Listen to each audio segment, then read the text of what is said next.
Class 10 science 2 प्राणियों का वर्गीकरण भाग 1। ठीक है, तो आज हम इस लेसन को पढ़ेंगे। बेटा अब हम लेसन पढ़ रहे हैं प्राणियों का वर्गीकरण। ठीक है, अब प्राणियों के वर्गीकरण के अंदर क्या पढ़ेंगे कि हम ये देखते हैं कि हमारे आसपास हमने इतने तरह के प्राणी हैं और इन प्राणियों का रहन सहन, इनमें बहुत ज्यादा विविधता है। इनका खान पान, कोई पानी में रहने वाले हैं, कोई घास स्थलीय प्राणी हैं, कुछ वायवीय प्राणी होते हैं जो कि हवा में रहते हैं। ठीक है, तो इन सब की अगर समानताएं और विभिन्नताओं की जानकारी हमारे पास में हो तो हमें इन प्राणियों को पहचानने में आसानी हो जाएगी। यहाँ पे देखो बेटा, प्राणी जगत को दो भागों में बांटा गया है। किस किस में बांटा गया है? असंपृष्ट रज्जु और संपृष्ट रज्जु। ठीक है, अब असंपृष्ट रज्जु जो है उसको आगे फिर 10 संघ में विभाजित किया गया है, जो इस प्रकार हैं। आदिजीवी, छिद्रधारी, अंतर्गुहीन, चपटे क्रमी, गोल क्रमी, सखंड क्रमी, संधिपाद, मृदु कवचधारी, कांटेदार त्वचा वाले, अर्ध मेरुदंडीय। और संपृष्ट रज्जु जो है उसको संपृष्ट रज्जु प्राणी के अंदर आगे विभाजित किया गया है और इसको 3 उपसंघ में विभाजित किया गया है। किस किस में? यूकॉर्डेटा, सिफेलोकॉर्डेटा और वर्टिब्रेटा। ठीक है, अब यहाँ पे वर्टिब्रेटा जो है, वर्टिब्रेटा मतलब ये होता है कि जिसके रीढ़ की हड्डी पाई जाती है। ठीक है, उनको वर्टिब्रेटा बोलते हैं। तो अब ये वर्टिब्रेटा को आगे और 6 वर्गों में विभाजित किया गया है, जो इस प्रकार हैं। चक्रमुखी, मत्स्य, उभयचर, सरीसृप, पक्षी, सस्तन। नेक्स्ट आता है सीलेंट्रेटा। ठीक है, इन प्राणियों के शरीर का आकार दंडाकृति अथवा छत्रक के समान जैसा होता है। ठीक है, दंडाकृति शरीर होने पर बहुशुंडक और छतरी के आकार का शरीर होने पर छत्रक कहते हैं। यहाँ पे ये देखो, ये छतरी के आकार के इसके निकले हुए हैं टेंटिकल्स।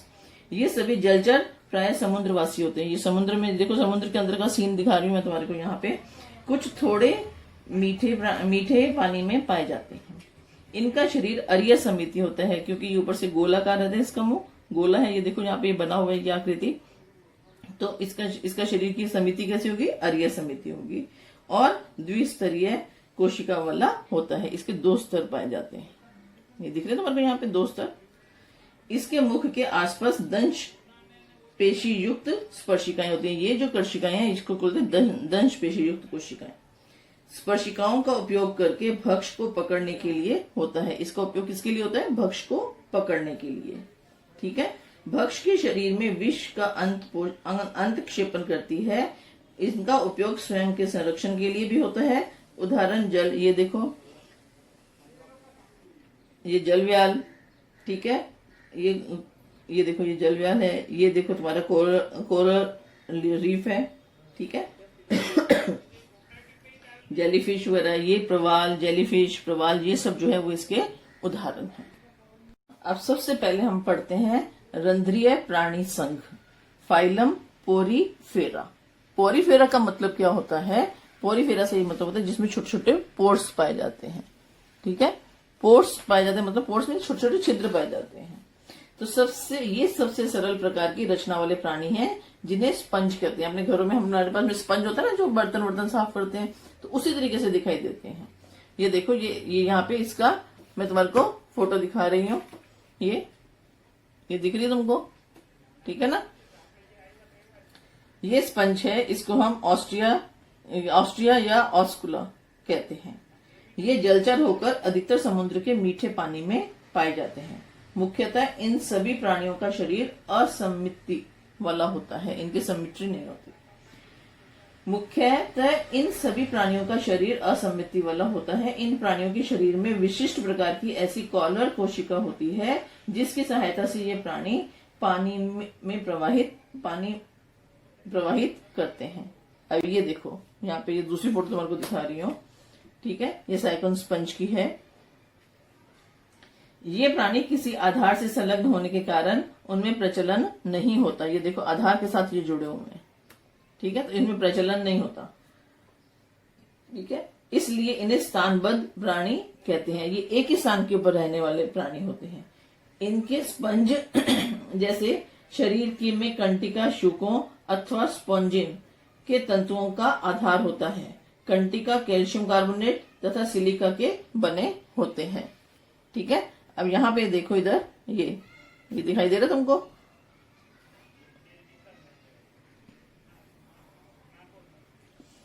ये वाला डायग्राम देखो, ये देखो और ये देखो इसको। ठीक है, ये तुम्हारी बुक में जैसे डायग्राम दिया हो वैसा डायग्राम इसका दिया हुआ साइकिल का। इसके शरीर द्वारा लिए गए पानी में पाए जाने वाले सूक्ष्म जीव या पोषक द्रव्यों का वे पोषण करते हैं। ठीक है, तो ऑस्ट्रिया नामक छिद्र द्वारा पानी शरीर में प्रवेश होता है। ये वाला जो हिस्सा होता है ये ऑस्ट्रिया होता है। ठीक है, और ऑस्कुला नामक छिद्र द्वारा पानी बाहर निकलता है। इसमें प्रजनन की क्रिया मुकुलन या अलैंगिक पद्धति से अथवा लैंगिक पद्धति से होती है। इनके साथ सभी बड़े पैमाने का पुनरुद्भवन की क्षमता भी पाई जाती है। पुनरुद्भवन का मतलब ये होता है कि अगर ये कट फट जाते हैं, टूट जाते हैं, तो ये नए इसको जन्म दे देते हैं। ठीक है, इसके उदाहरण क्या है? साइकन है, यूस्पोंजिया है, हाइलोमिनिया है, यूप्लिक, ये देखो, ये तुम्हारे को अलग अलग, एक ये है, इसके एग्जाम्पल ये वाला। ठीक है, ये सब इसके उदाहरण है। नेक्स्ट आता है सीलेंट्रेटा। ठीक है, इन प्राणियों के शरीर का आकार दंडाकृति अथवा छत्रक के समान जैसा होता है। ठीक है, दंडाकृति शरीर होने पर बहुशुंडक और छतरी के आकार का शरीर होने पर छत्रक कहते हैं। यहाँ पे ये देखो, ये छतरी के आकार के इसके निकले हुए हैं टेंटिकल्स। ये सभी जलचर प्राय समुद्रवासी होते हैं। ये समुद्र में देखो, समुद्र के अंदर का सीन दिखा रही हूँ मैं तुम्हारे को। यहाँ पे कुछ थोड़े मीठे पानी में पाए जाते हैं। इनका शरीर अरिय समिति होता है, क्योंकि ऊपर से गोलाकार रहता है, इसका मुंह गोला है। ये देखो यहाँ पे बना हुआ है ये आकृति। तो इसका शरीर की समिति कैसी होगी? अरिय समिति होगी। और द्विस्तरीय कोशिका वाला होता है। इसके 2 स्तर पाए जाते हैं। ये दिख रहे हैं तुम्हारे यहाँ पे 2 स्तर। इसके मुख के आसपास दंश पेशी युक्त स्पर्शिकाएं होती हैं। ये जो कोशिकाएं हैं इसको बोलते हैं दंश पेशी युक्त कोशिकाएं। स्पर्शिकाओं का उपयोग करके भक्ष को पकड़ने के लिए होता है। इसका उपयोग किसके लिए होता है? भक्ष को पकड़ने के लिए। ठीक है, भक्ष के शरीर में विष का अंत क्षेपण करती है। इनका उपयोग स्वयं के संरक्षण के लिए भी होता है। उदाहरण जल, ये देखो, ये जलव्याल। ठीक है, ये देखो, ये जलव्याल है। ये देखो तुम्हारा कोरल रीफ है। ठीक है, जेलीफिश वगैरह, ये प्रवाल, जेलीफिश, प्रवाल, ये सब जो है वो इसके उदाहरण है। नेक्स्ट आता है चपटे कृमि, प्राणियों का संघ। ठीक है, इनका शरीर दुबला पतला और पत्ती जैसा होता है। यहाँ पे देखो पत्ती जैसा दिख रहा है तुम्हारे को इनका शरीर। ठीक है, इन्हें चपटे कृमि प्राणी कहते हैं। अधिकतर प्राणी परपोषी होते हैं। परपोषी मीन्स दूसरों के ऊपर जीवन व्यतीत करने वाले, परंतु कुछ स्वतंत्र जीवन भी व्यतीत करते हैं और पानी में पाए जाते हैं। इनके शरीर देहगुहीन होकर इनमें द्विपार्श्व समिति पाई जाती है। अब ये देखो, ये चपटे कृमि है। इधर यहाँ पे ये देखो, ये यहाँ पे द्विपार्श्व समिति दिखाई दे रही तुमको। ठीक है, द्विपार्श्व समिति प्राणी में पाई जाती है।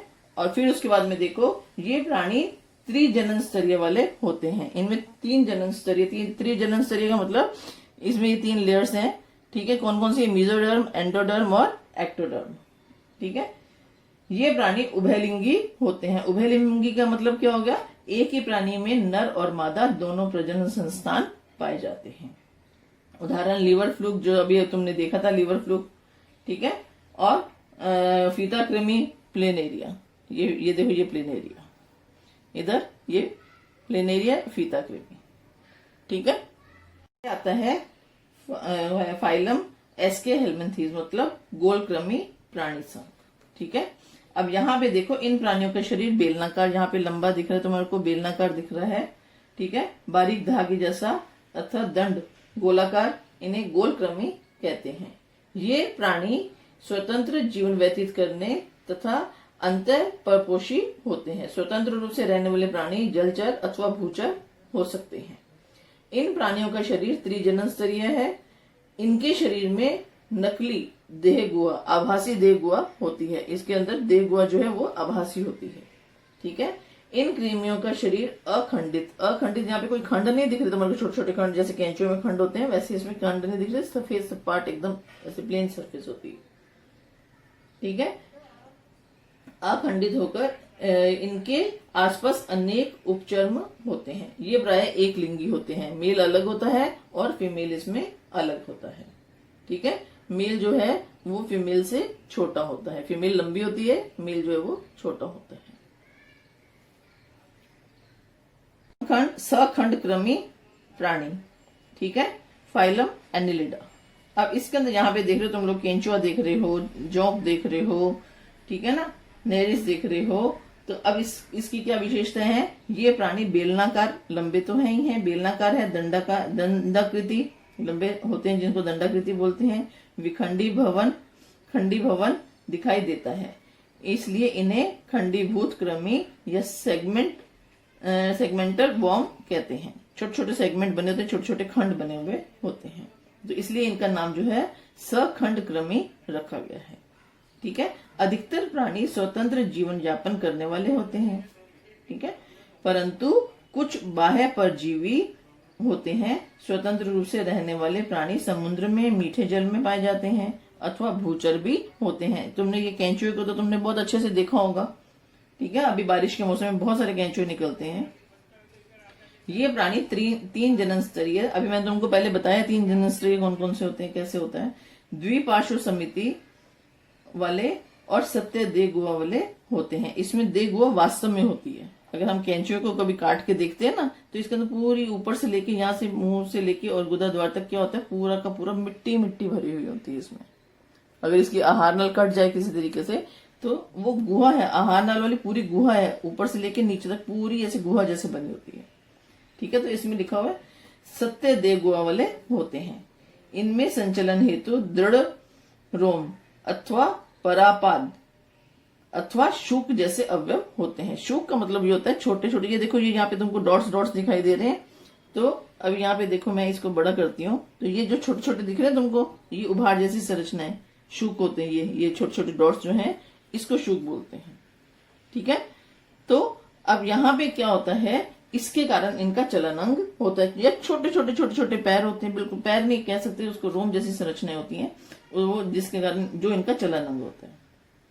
ये प्राणी एक लिंगी अथवा उभयलिंगी होते हैं। उदाहरण केंचुआ, जोंक और नेरिस है। मृदु कवचधारी प्राणी संघ, फाइलम मोलस्का। ठीक है। मृदु कवचधारी मतलब जो इनके ऊपर कवच होता है। अब कवच के अंदर शरीर होता है। अपना शरीर कैसा होता है बेटा, शरीर बाहर है और अंदर अपने हड्डियां हैं, हड्डियों का ढांचा जो है वो अंदर है। ठीक है ना। लेकिन इनके अंदर क्या होता है, शरीर इनका हड्डियों के अंदर, मतलब ऐसे एक कवच जैसा होता है और कवच के अंदर इनका पूरा का पूरा शरीर होता है। अभी बारिश के दिनों में तुमने देखा होगा या समुद्र के किनारे जाते हैं तो इसमें से छोटा सा शरीर, छोटा सा हिस्सा जो है वो बाहर निकल कर रेंग रहा होता है पूरा का पूरा, है ना। तो इनका शरीर जो है इसके अंदर, कवच के अंदर सुरक्षित रहता है। मुष्टि शंख हो गया तुम्हारे पास में, सीपी हो गई, घोंगा हो गया। ठीक है। ये सब इसके उदाहरण हैं। अब इसकी खास विशेषताएं क्या होती हैं? इन प्राणियों का शरीर नरम बुलबुले जैसा होता है, इसलिए इन्हें मृदु कवचधारी प्राणी कहते हैं। ये प्राणियों का दूसरा सबसे बड़ा संघ है। इस संघ के प्राणी प्राय जलचर, भूचर, जलचर मृदु कवचधारी प्राणी ये प्राय समुद्र में पाए जाने वाले या मीठे पानी में पाए जाने वाले होते हैं। ठीक है। अब ये देखो, ये अलग अलग प्रकार है। यहाँ पे ये तुम्हारी क्या बोलते हैं, ऑक्टोपस बना हुआ है, यहाँ पे ऑक्टोपस बना हुआ है, ये शंख है, सीपी है, घोंगा है। ठीक है। इनका शरीर त्रिजनन स्तरीय देह गुहा युक्त, अखंडित और मृदु होता है। मृदु मीन्स बहुत ही नरम होता है। ठीक है। ये देखो, यहाँ पे ये दिख रहा है तुमको, शरीर छोटा सा बाहर, ये छोटे छोटे 2 टेंटिकल्स बने हुए हैं। तो जब कोई इनको लगता है कि कोई हमको पकड़ ना ले या कोई खा ना जाए या कुछ, इनको किसी भी तरह का भय लगता है, डर लगता है, तो ये झट से इस शंख के अंदर वापस चले जाते हैं। ठीक है। मुष्टि शंख जैसे प्राणियों के अतिरिक्त सभी का शरीर द्विपार्श्व समिति वाला होता है। इनका शरीर सिर, उपांग, पाद और पाचन अतरंग सहती ऐसे 3 भागों में विभाजित होता है। ठीक है, अंतरंग सहती प्रवाह और यहाँ पे इस कवच युक्त संरचना से आच्छादित होकर यह प्रवाह अत्यंत कठोर कैल्शियम कार्बोनेट संरक्षण कवच का बना हुआ होता है। ये जो इसका ऊपर का जो शंख है, शंख का ऊपर का जो भाग है जो कठोर बना हुआ है, ये किसका बना हुआ है? कैल्शियम कार्बोनेट युक्त का। ठीक है, ये सत्रावित होता है। कवच ये शरीर के चारों ओर अथवा शरीर में होता है तो कुछ में नहीं भी होता। ऐसे प्राणी एक लिंगी होते हैं, उदाहरण सिप्पी, मुष्टिशंख, अष्टभुज, ऑक्टोपस। ठीक है, नेक्स्ट आता है कांटेदार त्वचा वाले प्राणी। ठीक है, तो कांटेदार त्वचा वाले प्राणी जैसे यहाँ पे देखो तुम्हारे को ये दिख रही है, स्टारफिश दिख रही है। ठीक है, अब यहाँ पे इन प्राणियों की त्वचा पर कैल्शियम कार्बोनेट के कांटे होते हैं। ये जो इसकी त्वचा होती है ना, इसके ऊपर छोटे छोटे पाइप जैसी संरचनाएं बनी हुई होती है। अगर तुम कभी बीच बीच पे जाओ तो तुम्हारे को ये अपना स्टारफिश तो अक्सर मिल ही जाती है। तो बेटा अगर तुम उस स्टारफिश को हाथ में लेके देखोगे तो क्या दिखता है तुमको? छोटे छोटे से कांटे छोटे छोटे पाइप लगे होते हैं, पूरे शरीर के अंदर पाइप लगे होते हैं, छोटे छोटे पाइप्स लगे होते हैं। ठीक है, वो कांटे जैसा एहसास देते हैं, इसलिए इन्हें कांटेदार त्वचा वाले प्राणी कहते हैं। इस संघ के प्राणी प्रायः समुद्रवासी होते हैं। इनका शरीर त्रिजनन स्तरीय और देह गुहा युक्त और प्रौढ़ अवस्था में पंच अरिय समिति दिखाई देती है। पंच अरिय समिति मतलब 5 भाग अलग अलग तरीके से हम इसको 1 2 3 4 5 है तो ऐसे भी काट सकते, ऐसे भी काट सकते, ऐसे भी काट सकते, तो 5 भाग। ठीक है, परंतु इल्ली अवर्ग मतलब छोटा बच्चा होता है अवस्था में समिति द्विपार्श्व होती है। जब छोटा सा बच्चा होता है तो उस वक्त उसमें समिति कैसी द्विपार्श्व समिति पाई जाती है। यहाँ पे देखो, ठीक है, ये देखो, ये तुमको दिख रही है ना, ये देखो, ये तुमको दिख रही है यहाँ पे, ये छोटे छोटे पाइप जैसे है ना। और फिर उसके बाद में ये देखो छोटे छोटे ऐसे उभार जैसी संरचनाएं होती हैं, जैसे जिससे अपने आप का बचाव करते हैं। ठीक है, कांटे कांटे जैसी संरचना होती है, ये सी ऑर्चिन बोलते हैं इसको। ठीक है, ये प्राणी नलिकापात की सहायता से संचलन करते हैं, इसकी सहायता से ये संचलन करते हैं। नलिकापादों का उपयोग भोजन पकड़ने के लिए भी करते हैं। कुछ प्राणी स्थानबद्ध होते हैं। इनका कंकाल कैल्शियम कार्बोनेट युक्त कांटे अथवा पट्टिकाओं का बना होता है। इन प्राणियों में पुनर्निर्मित की क्षमता काफी अच्छी होती है। इसका ये मतलब होता है कि अगर मान लो इनका हिस्सा कहीं से कट जाता है तो अगर ये स्टारफिश है, जैसे इसका हिस्सा यहाँ से कट गया तो ये हिस्सा जो है नए स्टारफिश को जन्म दे देगा। ठीक है, उदाहरण सितारा मछली, सी अर्चिन। नेक्स्ट आता है समीर अंजुमंत प्राणी। ठीक है, समीर अंजुमंत प्राणी, यहाँ पे देखो ये समीर अंजुमंत प्राणी दिखाई दे रहे हैं। इन प्राणियों का शरीर मुख्यतः 3 भागों में विभक्त होता है। देखो तुम्हारे को 3 भाग कौन कौन से? एक ये भाग है, एक ये भाग है और एक ये वाला भाग है। ठीक है, शुंड ये हो गया, स्कंदमूल कॉलर वाला हिस्सा हो गया और धड़। ठीक है, इनमें केवल शुंड में ही पृष्ठरज्जु होता है, यहाँ पे ही सिर्फ पृष्ठरज्जु होता है। इसके लिए इन्हें समीर अंजुमंत प्राणी कहते हैं। इन प्राणियों को सामान्य रूप से अकॉर्न कृमि कहते हैं। इन संघ के सभी प्राणी समुद्रवासी होकर रेत में बिल बनाकर रहते हैं। श्वसन के लिए इनमें 1 से अधिक कलोम छिद्र होते हैं। ठीक है, ये वाला हिस्सा जो ये कॉलर वाला हिस्सा कहलाता है। ठीक है, और ये वाला जो हिस्सा है ये इसका प्रकंड कहलाता है। ये प्राणी एक लिंगी अथवा उभयलिंगी हो सकते हैं। ये देखो यहाँ पे मैंने कितने सारे प्राणियों की फोटो तुम्हारे को दिखा रही हूँ। जैसे बेलेनो, इसका नाम है बेलेनोग्लोसिस। ठीक है, ये बेलेनोग्लोसिस है।